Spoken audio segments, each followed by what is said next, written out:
নতুন অর্থবছরের বাজেট দিয়েছে অন্তর্বর্তী সরকার। এক নজরে এবারে পুরো বাজেট ও তুলনামূলক চিত্র জানিয়ে দিতে চাই এবং সেই বিষয়ে বিস্তারিত জানাতে আমাদের সঙ্গে এই মুহূর্তে এখন জনপদের আয়োজনে যুক্ত হচ্ছেন সহকর্মী শাহিনুল ইসলাম সাগর। সাগর, আপনাকে আমন্ত্রণ জানাতে চাই এখন জনপদের আয়োজনে।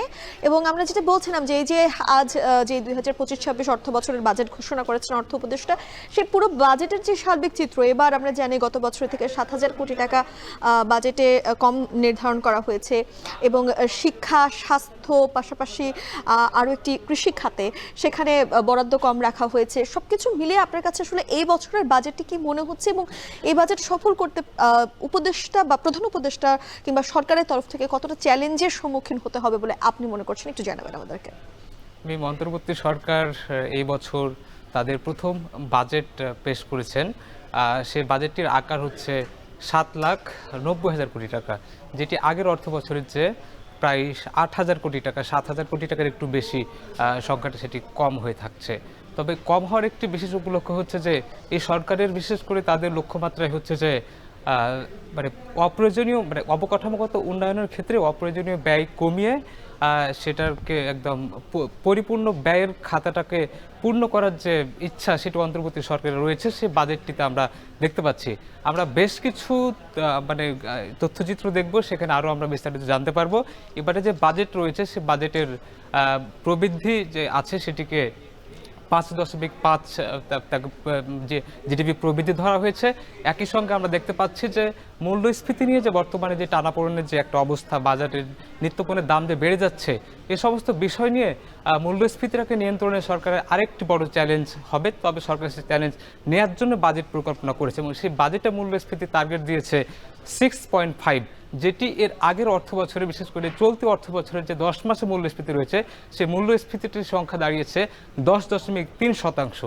অর্থাৎ 10.3% মূল্যস্ফীতিকে কীভাবে 6.5-এ নিয়ে আসা যায় সেটির চ্যালেঞ্জ কিন্তু এই সরকারের অন্তর্বর্তী সরকার নিয়েছে এবং তারা সেইভাবে বাজেট পেশ করেছেন।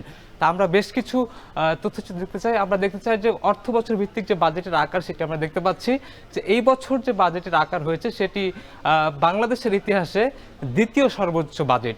অর্থাৎ এর আগের বছরও ছিল 7,97,000 কোটি টাকা, যেটি এই বছর প্রায় 7,000 কোটি টাকা কমে সেটি হয়েছে 7,90,000 কোটি টাকা। এর আগে 23-24 অর্থ বছর আমরা দেখি সেটি 7,61,000 কোটি টাকা ছিল। এরপর একটু কমে অর্থাৎ 2022-23 অর্থ বছরে সেই বাজেটের আকার দেখি 6,78,000 কোটি টাকা।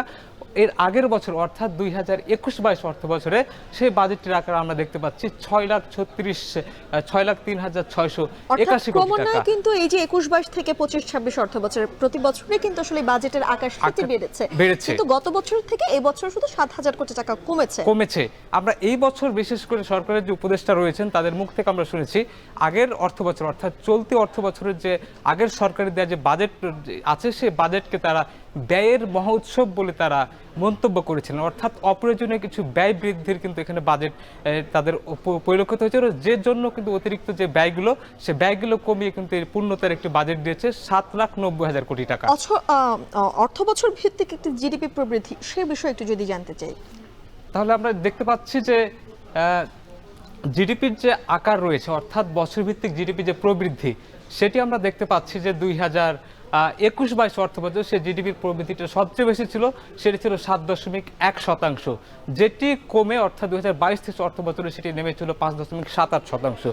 এর পরের বছর অর্থাৎ 2023-24 অর্থ বছর আমরা দেখি সেটি অর্থাৎ তার আগের বছর 2021-22 অর্থ বছরের অর্ধেকের কাছাকাছি, অর্ধেকের একটু বেশি জায়গাতে নেমে আসে, সেটি হচ্ছে 4.22%। এর পরবর্তীতে অর্থাৎ চলতি যে অর্থ বছর সেই অর্থ বছরের বিবিএস বাংলাদেশ পরিসংখ্যান যে ব্যুরো রয়েছে সেই তথ্য দিয়েছে, সেই পরিসংখ্যান ব্যুরোর তথ্য মতো আমরা দেখতে পাচ্ছি সেই জিডিপির যে রয়েছে সেটি 5.5 সেটি এবার লক্ষ্যমাত্রা রয়েছে। এর পরের বছর আমরা দেখতে পাচ্ছি অর্থ বছর রাজস্ব আহরণের যে লক্ষ্যমাত্রা, অর্থাৎ বিগত অর্থ বছরগুলোতে সরকার যে বাজেট প্রণয়ন করতেন সে বাজেট প্রণয়নে তারা কিভাবে অর্থটা সংকলন করবেন। তো বাজেটের অর্থ অর্থাৎ দুইভাবে করা হয়ে থাকে, একটি হচ্ছে রাজস্ব আহরণের মাধ্যমে এবং আরেকটি হচ্ছে ঘাটতি বাজেট যেটি থেকে থাকে সে ঘাটতি বাজেট সরকার ঋণের মাধ্যমে বাজেটকে পূর্ণ করে। সে ঋণ দুই রকম হয়ে থাকে, একটি হচ্ছে অভ্যন্তরীণ ঋণ থাকে, আরেকটি থাকে বৈদেশিক ঋণ। আমরা দেখতে পাচ্ছি যে এই বছর অর্থাৎ 2025-26 অর্থ বছরে যে রাজস্ব আহরণের লক্ষ্যমাত্রা সেটি 5,26,000 কোটি টাকা আমরা সেটি দেখতে পাচ্ছি।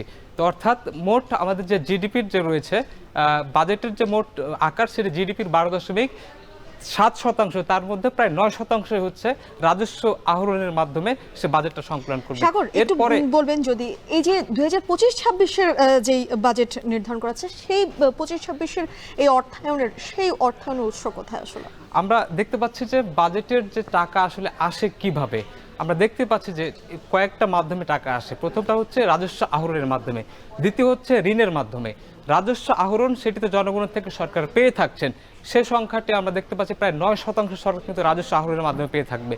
বাকি যে 3.7% বাকি থাকে সেই অর্থটা সরকার বৈদেশিক ঋণ এবং অভ্যন্তরীণ ঋণ, বৈদেশিক ঋণ বলতে বিদেশি আন্তর্জাতিক সংস্থার অনুদান সেগুলো থেকে পেয়ে থাকেন, এবং দেশীয় ঋণ বলতে ব্যাংক এবং সঞ্চয়পত্র থেকে সরকার ঋণ নিয়ে থাকেন, সে ঋণ দিয়ে ঘাটতি বাজেট সরকার পূরণ করে থাকেন। এর পরবর্তীতে আমরা দেখতে পাচ্ছি যে 2025-26 অর্থায়নের উৎস, অর্থাৎ সরকার যে টোটাল বাজেট দিয়েছে 7,90,000 কোটি টাকা, 7,90,000 কোটি টাকা কোন খাত থেকে কত কত পাবেন। আমরা দেখতে পাচ্ছি এনবিআর নিয়ন্ত্রিত যে কর এবং এনবিআর বহির্ভূত কর সেখান থেকে বড় একটা অংশ চলে আসে। অর্থাৎ এনবিআর কর আমরা দেখতে পাচ্ছি 63.2%, অর্থাৎ মোট বাজেটের সিংহভাগই কিন্তু এনবিআর নিয়ন্ত্রিত কর থেকে আসে। আমি একটু আগে আপনাকে বলছিলাম যে সরকার কর থেকে কিন্তু প্রায় 9% বাজেট কিন্তু এখানে প্রণয়ন করেন। টোটাল যে জিডিপি যে 12% বাজেট, তার মধ্যে 9% সরকার কিন্তু কর আহরণের মাধ্যমে। সাগর, ধন্যবাদ আপনাকে আমাদের সঙ্গে এখন জনপদের আয়োজনে যুক্ত হবার জন্য।